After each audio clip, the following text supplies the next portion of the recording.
Do you think my short form content does so well because I'm only tolerable in small doses? Or maybe I'm only funny in small doses? Hi, my name is Emma and welcome to the MistyStep Variety Channel. There are so many more of you here than the last time I put out a video, so I thought this would be a great opportunity for me to introduce myself and kind of what I do here and answer some questions that you guys have asked me over on Instagram. A little backstory on me. I started putting out videos on TikTok back in 2020 or 2021. I've been a consumer of Magic the Gathering TikTok for a long time, and then I just had the shittiest week of my life, and I really needed something to distract me and kind of cheer me up. So I had this video idea bouncing around in my head for a while. I'm like, well, I'll do it. Why not? What could happen? So I made the video and I posted it, and then I went to bed. And then I woke up the next morning and checked TikTok first thing because I am a Zoomer. A lot of people had seen my video since I had posted it, and a lot of people thought I was funny. So what do you do when people think you're funny? You keep making jokes. So I've continued making jokes for almost 3 years now in the Magic the Gathering space and also in the D&D space, and I've also kind of moseyed over into cosplay a little bit. I attended MagicCon in Minneapolis. That was my first ever MagicCon as a content creator. I had planned on cosplaying. I wanted to do my first cosplay build because I've like dressed up as characters before, and I've even made things for characters before, but kind of like in one-off situations for local Comic-Cons. So this is my first like build. So I built it, and then a couple of friends from a D&D campaign that I had the honor of being in convinced me to enter it in the cosplay contest, even though I was definitely not good enough to be there. But they let me in and I did it, and it was a great time, and I met some incredible people. And since then I've competed 2 more times in MagicCons in Las Vegas and in Chicago, and it's been a blast. And I'm going to MagicCon Las Vegas again in October, so if you're going, I'll see you there. And I plan on cosplaying again, but I don't know if I'll compete. My cosplay this time around is just kind of like a silly, goofy little thing, because now that I've moved up into the journeyman category, I think I have a lot of like skill grinding to do to actually be at that level, because I don't think I'm that good yet. I've also been a cosplay guest. I had the honor of being a cosplay guest at Command Fest Dallas this year, and I'm going to be a creator at CubeCon coming up in October. Other than Magic, I do some D&D content that started with the NPC Risk game on TikTok a couple years back, and has just kind of spiraled into this story and this character, because I went to school for creative writing. I've been a writer my whole life, so this is just another way for me to avoid the novel that I've been writing for years and instead pretend like I'm going to write something else, which I do actually write this, but not as often and as much as I should. But other things about me, oh, if you can see, I have my special interest cubes on my shelf here. I've got one for Marvel. This eventually I would like to be a Daredevil shrine, but I don't have enough stuff yet, so we've got the Marvel one. We've got the Resident Evil one. We've got a D&D one.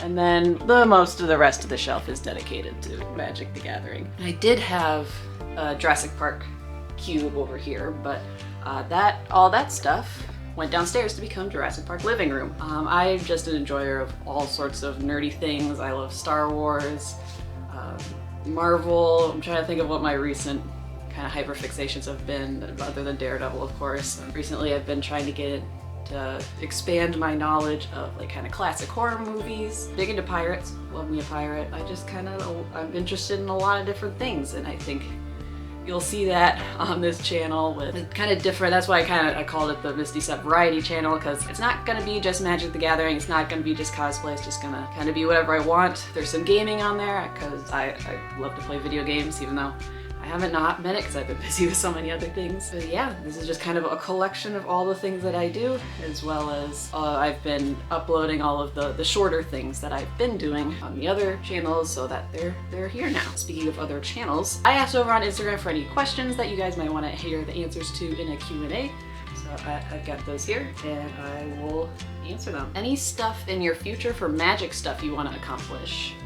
I'd like to be better at playing Magic competitively. I'm actually going after this. What time is it? I've got time. I'm gonna go play in my store championship and standard. I'd like to be able to play in more events and learn more formats because I'm mainly a commander girly right now, but I would like to be able to explore more of Magic and compete more and do more events, because usually when I go to like a Magic Con or a Command Fest, I'm just like playing games with the people that I know and meeting new people and playing with them, playing Commander just casually, and it'd be fun to get more into the competitive space, even if it's not like pro tour level, like just to be able to engage more in events and such. Favorite Commander and why? That's hard because I change my decks so often. There are only a couple of decks that have really kind of stood the test of time and have been a consistent part of my collection, haven't gotten taken apart. Edgar, of course. I love vampires, and it started off as a Veto the Order of the Dusk Rose deck, and then the owner of my local game store, a good friend of mine, got a hold of an Edgar and was like, hey, this seems like it's right up your alley, do you want to trade for it? I said, absolutely, yes I do. We traded for that, he helped me build that deck, and that's one of my longest running decks. I think my oldest deck that I actually built myself, because originally I would build a deck and then I'd give it to Chris and he would fix it for me. But Marith, Will of the Wild is the first deck I kind of like put together all by myself and didn't let him touch. So it's kind of like my baby.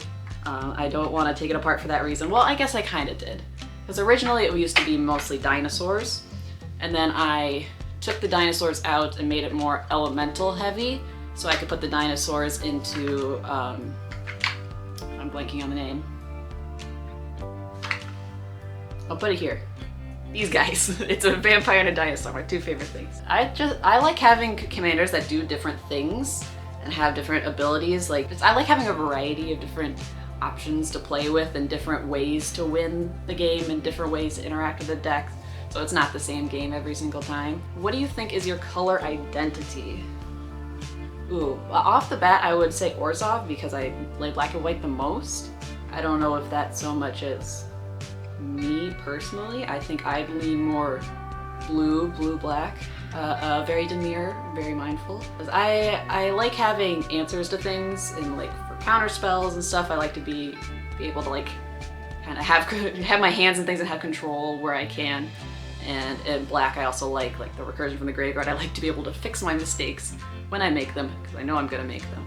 So I think I'm a blue-black girly. What is your favorite character to cosplay? Man, I don't know. I haven't had a ton of opportunities to cosplay non-magic characters, sorry, at like cons and stuff. That's another thing I'd like to do going forward, is do more conventions, more events where I can be other characters. I enjoy being Witta a lot, but that's an original character. I don't know if that counts. The Doctor Strange costume is fun. We love a cape. I don't know. I like that I can be all sorts of different characters. I like that. Don't have to be just one person. What will be different in 100 years that no one's predicted yet? I think piracy is going to make a huge comeback in a big way. Like traditional pirates, like stealing ships and stuff, because like the oceans are rising and stuff. I feel like we're going to get back out on the sea in a huge way, and piracy is going to be back on. In the fun swords kind of way. Maybe something will happen where like all modern weapons will disappear, so we're back to sword. If you had a character class IRL, what would it be? I'd probably be a wizard. I've always been pretty strong academically. I got good grades. I love to read. I like to learn new things and study and kind of gain knowledge, and wizards gain all their spells through learning them and writing them into their spell books. And it's not like you have to ask a god for help or you have to ask your patron or anything like that. Like, or a sorcerer, it just kind of happens to you. It's a wizard, like you go out, you seek what you need, you study it, you get it down, and that's how you gain your power. So I think I would be a wizard. Do I like 40K? I have too many expensive hobbies already to pick up another one. Magic takes up a lot of my income. Cosplay, also very expensive. I just spent over $100 on a new cosplay yesterday.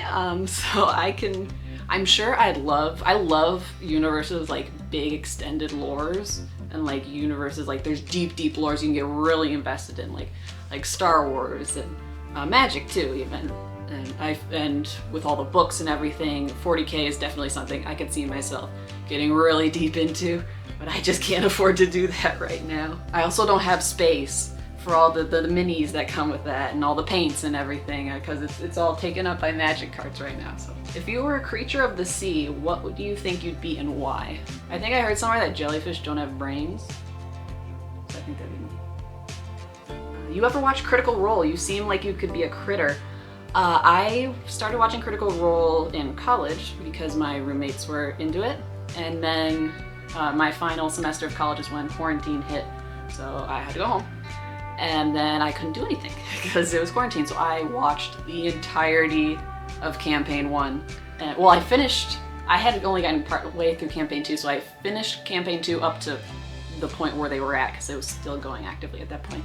And then I watched all of Campaign 1. How did you bring some of your whimsy into your life, especially before it became your main job? Fun fact, content creation is not my main job. I am a copywriter. I write marketing copy for a few different brands. I work from home, which is really nice. So I think because my job's kind of boring, so I think the whimsy of like Witta and all that stuff came out of a necessity of real life's kind of boring. Not much is really going on. So I needed to kind of create that whimsy to make things more exciting, more fun. Also, I'm a writer. I love to come up with all that stuff and engage with like fantasy worlds and sci-fi worlds. So it's just something that I've kind of always done. If you were stranded on an island, what MTG character would you like to be stuck with? No TP. I assume that means like no teleporting. Like they can't get me off of the island. I don't know a ton about character lore, but the first thing that pops to mind is like Dina Soulsteeper, because I feel like she's good at making food, which I'm gonna need on an island, and she like knows what plants I can eat and stuff. Said no teleporting. Chandra can fly, I think.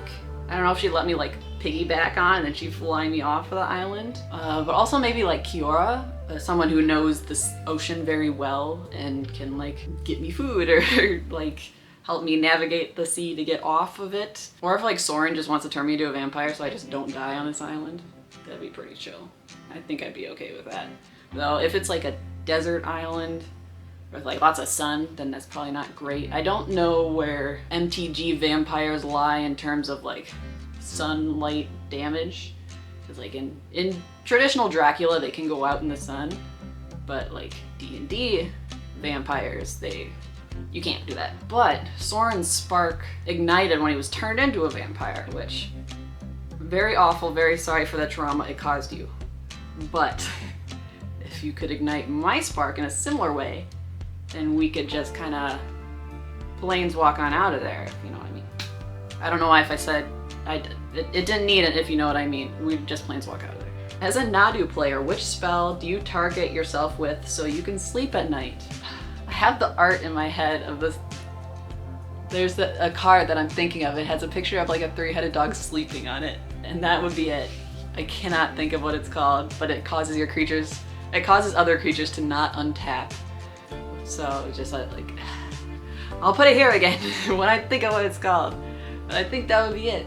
Because, you know, I could use a good long nap. I say like I didn't just sleep 10 hours last night, but I'm still very tired. I could still use a long nap. Was Dungeons & Dragons your first RPG, and how long have you been playing? D&D was my first. I can't remember where I started exactly. I think I played first in college with my writing group, and then like went home from college and talked about it with my friends, and then played a small like one shot with my friends. I don't remember which one of those two things happened first, but I'm pretty sure it was end of high school or college that I first got started. My first long-term campaign happened during quarantine. Same writing group, same writing club. We all were just we went from hanging out all the time on campus to just everyone was sent home and we couldn't talk to anyone, so it was a way for us to to stick together even though we were apart and keep hanging out, and that lasted over a year, maybe 2 years. That was a really fun game. And then I played another game with that same group that lasted a long time, and that was a lot of fun. I ran my first long-term campaign also during quarantine with my local friends that, even though we were all in the same town, we couldn't see each other because of quarantine. So that was the first, I don't know how long we played that game. That one kind of fell off as people got busy, as people started to return to normal. And then I did my first like complete game where it had a beginning and an end at my local game store. It started off as like a game where people could come and learn how to play D&D if they wanted to. I set it up in a way that people could come in and out as they wanted, like maybe join for a game and play if they want to for a little bit, and then if it's not their thing, they can just pop out. But then it turned into like a core group, a core party, and that was like a year and a half. D&D right now, I'm in a game with Gold Mountain Games group in a Dungeon of the Mad Mage campaign. That has been a lot of fun. You can watch those episodes on YouTube now over on their channel, and I think I have them in a playlist. I'm also playing in a group with the same people that I played my game with, but when my game ended at my local game store, I gave someone else the chance to DM because I didn't want to hold the monopoly over the Friday night spot. So I gave it to another party member, and we're playing that game now. What was your cosplay that got you into cosplaying? The one you first fell in love with? I've always loved dressing up.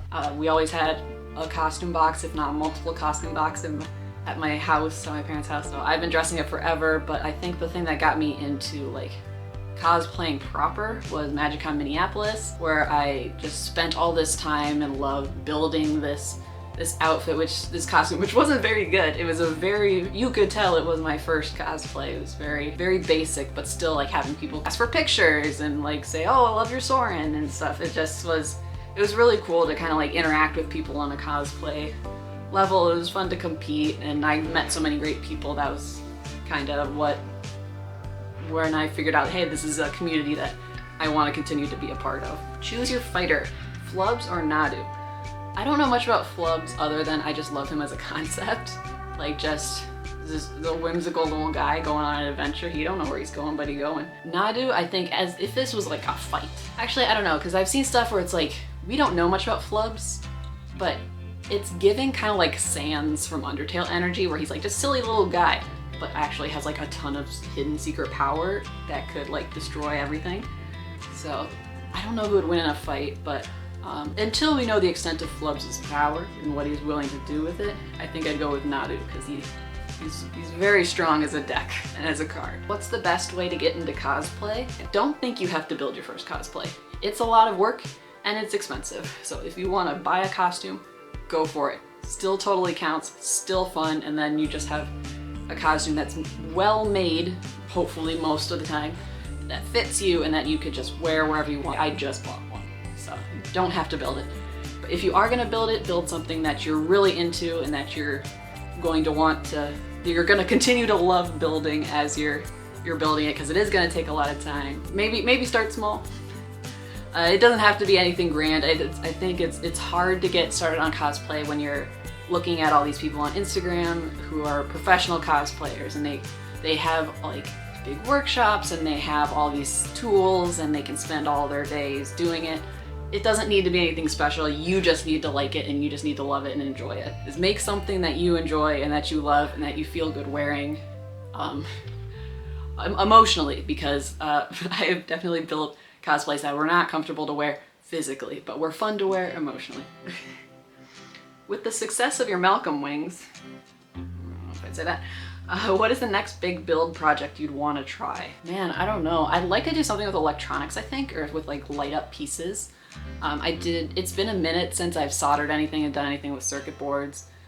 Since high school, I think. Though I do have a soldering iron, I haven't actually used it for any electronics, but I think I would like to get back into that space, as well as I was going to be an engineer, but then I went and got an English major instead. So in high school I did a lot of like 3D modeling, 3D printing, and I think I'm pretty good. I was pretty good at it back then. I likely have lost all of that skill, but I would love to get back into that and see what I can recover, and if I can make things and start 3D printing again. I think that'd be a lot of fun and would add a lot of cool details of my cosplay that I can't do with foam or fabric. And then finally, and I find out this is the end one, what was your introduction to magic like? I was introduced by a good friend of mine, Brittany. I love you if you're watching. I don't know if you are, but I love you. I was over at her house and her dad is super into magic as well. He had all this bulk, so he set us all up with 60 card decks. So it was me and Brittany and a few other friends. We were all just playing against each other. Super casual, super chill. We were just playing with like bulk, uncommons, and commons. No one had anything good. I played standard for a long time just with that little friend group. And then a good friend Andre discovered Commander. And he took his standard decks apart and made a Commander deck, which meant we couldn't play standard anymore because he didn't have standard decks, which meant I had to take apart my standard decks and make a Commander deck so I could play Commander with him. We started playing at local game stores, and I really lucked out there to get an LGS with a great community that was super welcoming and super helpful and helped us learn. So they have a Tuesday night Commander night every night, or every week rather. And we started doing that, and we went every week and we became friends with them. We learned more about magic, and then a long time after that I started making magic content. Has led me to here.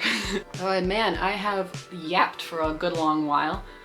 If you watch this on 2x speed, I don't blame you. If you think you're tired of me, imagine me having to deal with me all the time. Thank you so much for being here. Thank you so much for watching. It means the world to me that you're supporting my silly little videos and ideas, and I'm excited to work on bigger and more exciting projects and bring you all with me. So thank you so much for being here. I'll see you in the next one.